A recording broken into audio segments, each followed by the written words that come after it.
안녕하세요. 잡시광입니다. 중국판 직장 갑질이 도를 넘는 수준을 넘어 인권 침해 수준으로 치닫고 있다고 합니다. 중국의 한 회사는 불을 먹으면 진급을 시켜주겠다며 으름장을 내놓는 등 경악할 정도로 갑질이 어마어마하다고 하는데요. 여기에 더해 직원들의 체중과 체형을 일일이 통제하는 기이한 문화까지 내려져 오고 있다고 해 충격을 주고 있습니다. 그런데 이런 쇼킹한 기업 문화 때문에 중국이 나락가고 있다는데 갈 때까지 간 중국의 상황에 대해 자세히 알아보겠습니다. 최근 중국의 기괴한 기업 문화가 알려지면서 역대급 충격을 안겨주고 있습니다. 다름 아닌 업무 자신감을 높인다는 이유로 한 중국 회사가 워크숍에서 직원들에게 불을 먹게 하는 기상천외한 일이 벌어져 발칵 뒤집어진 건데요. 해당 소식을 들은 이들 모두 사실이 아닐 거라며 인정하지 않는 모습이었지만 사실로 드러나면서 이건 중국이라서 가능한 일이라며 혀를 내둘렀다고 합니다. 지난 8일 사우스 차이나 모닝포스트는 중국의 한 회사가 직원들에게 불을 먹으라고 요구해 엄청난 비난을 받고 있다고 보도했습니다. 중국 북동부 랴오닝성에 본사를 둔 이 회사는 직원들을 교육한다는 구실로 워크숍에서 면봉에 불을 붙여 이를 먹게 하면서 두려움을 극복하고 자신감을 키울 수 있다고 주장한 것으로 드러났습니다. 이곳에 근무하고 있는 한 직원은 최근 SNS에 회사에 이상한 풍습이 있다며 폭로했는데요. 그는 당시를 회상하며 두려움을 느꼈으며 모욕적이었다며 무서웠지만 직장을 잃을까봐 두려워 따라할 수밖에 없었다고 고백했습니다. 그러면서 이 사건이 노동법 위반에 해당한다며 회사를 상대로 소송을 제기할 것이라고 밝혔습니다. 이후 해당 소식이 전해지며 중국 네티즌들은 거센 비판을 쏟아냈습니다. 한 중국 네티즌은 이런 관행은 위장된 복종 테스트라며 회사가 직권을 남용하고 있다고 지적했습니다. 일부 네티즌은 자신의 경험담을 털어놓기도 했는데 한 네티즌은 중국 남서부 구이저우성의 한 회사가 게임에서 진 직원들에게 늦은 밤 길거리를 기어다니게 했다고 폭로했습니다. 또 다른 이는 난징에 본사를 둔 한 회사가 직원들에게 용기를 주는 방법이라며 공공장소에서 쓰레기통에 키스하고 낯선 사람을 껴안게 했다고 고발했습니다. 실제로 중국 기업에서는 이런 불합리한 관행이 팀 빌딩이라는 미명하에 암암리에 일어나고 있다고 하는데요. 이런 이유에서인지 중국 기업들은 여전히 잘못을 인지하지 못하고 변명만 늘어놓고 있는 상황으로 실제로 이번에 직원들에게 불을 먹게 한 중국 회사는 논란이 일자 자신감을 심어주기 위한 행사였다고 궤변을 했습니다. 정말 차력쇼도 아니고 직원들에게 이런 황당한 갑질을 한 회사의 대답이 더 충격을 주고 있는데요.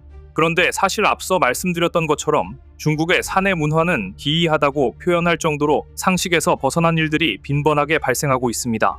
불과 지난달에도 중국 현지에서 상사를 환영하기 위해 직원들이 절을 하는 영상이 공개되면서 중국의 잘못된 사내 문화가 재조명 받았는데요. 최근 SNS에 공개돼 논란이 된 영상에는 광저우 남부의 한 교육업체 직원 20여 명이 바닥에 엎드린 모습이 담겨 충격을 줬습니다. 엘리베이터 앞 복도에 엎드린 이들은 대표가 엘리베이터에서 내리자 대표님 환영합니다. 살아서도 죽어서도 사명을 다해 열심히 일하겠다는 구호를 외치며 기괴한 모습을 보였습니다.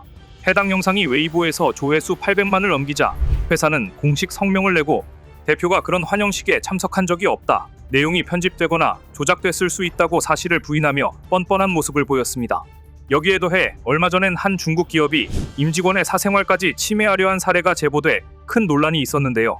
중국 매체에 따르면 작년 10월 광저우에 있는 한 회사의 직원은 걷기를 강요하는 건강 유지 정책을 폭로했습니다. 해당 정책은 직원들에게 매달 18만 보를 걷도록 하고 채우지 못하면 걸음당 1위안을 적용해 월급에서 공제하는 겁니다. 이를 SNS에 알린 직원은 지하철을 타고 출퇴근하는 바람에 하루 2,500보 정도밖에 못 걸었고 결국 월급에서 벌금 2만 원이 빠져나갔다고 합니다. 또한 2021년에도 비슷한 일이 벌어졌었는데 허난성의 한 부동산 관리 회사에서 급여 공제를 조건으로 직원들의 체중과 체형을 통제한다는 게 알려져 문제가 됐었습니다. 당시 회사는 직원들에게 과학적 근거 없이 신장에서 105 정도를 뺀 수치를 표준 체중이라면서 이를 유지하도록 지시했습니다. 이에 한 남자 직원은 25kg을 감량해야 했는데 이를 지키지 못해 월급에서 매달 약 10만 원을 벌금으로 낸 것으로 알려졌습니다. 직원의 사생활에 규칙을 부과하는 건 명백한 노동권 침해로 이런 행위들이 잘못된 일이라는 걸 인지하지 못하고 있는 중국 기업들의 수준을 알 수 있는 대목입니다. 또한 지난 2020년에는 청두에 있는 한 금융회사 직원 2명이 갑자기 복통과 실신으로 병원에 입원한 일이 발생했는데요. 알고 보니 이들은 엄청나게 매운 스낵 2봉지를 섭취했는데 충격적인 건 실적 저조를 이유로 회사가 이를 강제로 먹였다는 겁니다.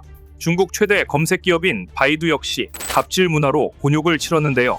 앞서 바이두의 홍보 책임을 맡고 있는 부사장이 직원들의 장시간 노동을 당연하게 여기며 이를 미화하는 영상을 인터넷에 올린 게 화근이 됐습니다. 해당 영상에서 취징 바이두 전 부사장은 주말에 쉬는 건 기대하지 말라. 왜 직원의 가정을 배려해야 하느냐. 휴대전화를 24시간 켜놓고 항상 응답할 준비가 돼 있어야 한다. 고 말하며 회사를 위해 장시간 초과 노동하는 걸 당연하다고 주장했습니다. 이로 인해 비난이 거세지자 공식 사과했지만 결국 자리에서 물러나는 것으로 일단락됐습니다. 사실 당시 중국의 IT 업계에서 장시간 근로의 부작용이 화두였는데요. 오전 9시부터 오후 9시까지 주 6일 근무하는 996 근무 문화가 당연시되면서 직원들이 과로로 숨지는 사건이 잇따르며 사회적 문제로까지 떠올랐습니다. 하지만 중국의 기업들이 후진적인 문화는 여전한 상황으로 이런 문화들로 인해 중국 청년들의 퇴사율이 높아지면서 실업률을 가속화시키는 악순환이 계속되고 있는 것으로 보입니다. 이렇듯 중국의 체감 실업률은 심각한 상태인데 중국 정부에서 발표하는 숫자를 보면 현실을 제대로 반영하지 않고 있는 듯한 모습인데요. 이런 이유로 일각에서 진짜 실업률이 몇 %인지 제대로 확인해보자며 집계 방식을 바꾸자는 이야기가 나오고 있다고 합니다. 실제로 중국의 유력 금융 전문지 재경 2025년 신년호엔 실업률 측정 방식을 바꿔야 한다는 기사가 보도돼 이목이 쏠리고 있습니다. 창핑경제포럼 창립자 주창정은 고용률과 실업률은 GDP만큼이나 중요하다며 현재 중국의 실업률 측정 방식은 개혁과 확장이 필요하다고 밝혔습니다. 중국 국가통계국은 16세 이상 인구 중 임금이나 사업소득을 위해 일주일에 최소 1시간 이상 일한 사람을 취업자로 분류합니다. 예를 들어 일주일에 아르바이트를 1시간 하더라도 취업자로 분류돼 실업률에서는 빠지는데 이렇게 도출된 지표가 현실을 정확히 반영하지 못한다는 지적입니다. 실제로 중국에서는 2021년 기준 정해진 시간 동안 일하지 않고 유연한 형태로 일하는 노동자 수가 2억 명에 달한다고 추산됐습니다. 실업률 집계 방식과 통계 수치 조작 가능성이 제기되고 있는 이유가 있는 겁니다. 그런데 최근 중국의 당국이 발표한 5% 경제 성장률에 의문을 제기한 중국의 한 유명 이코노미스트가 징계를 받았다는 사실이 알려지며 제대로 본보기가 됐다고 하는데요. 월스트리트 저널에 따르면 시진핑이 SDIC 증권의 수석 이코노미스트 가오산 원에 대해 당국의 조사와 징계를 지시한 것으로 알려졌습니다. 앞서 가오는 한 경제 포럼에 참석해 지난 2-3년간 중국 경제 성장률 공식 수치는 연평균 5%였지만 실제로는 2% 정도일 것이라며 의문을 제기했습니다. 결국 해당 소식을 들은 시진핑이 분노했고 안타깝게도 중국 통계에 의문을 가지면 이렇게 된다는 본보기가 된 것으로 보입니다.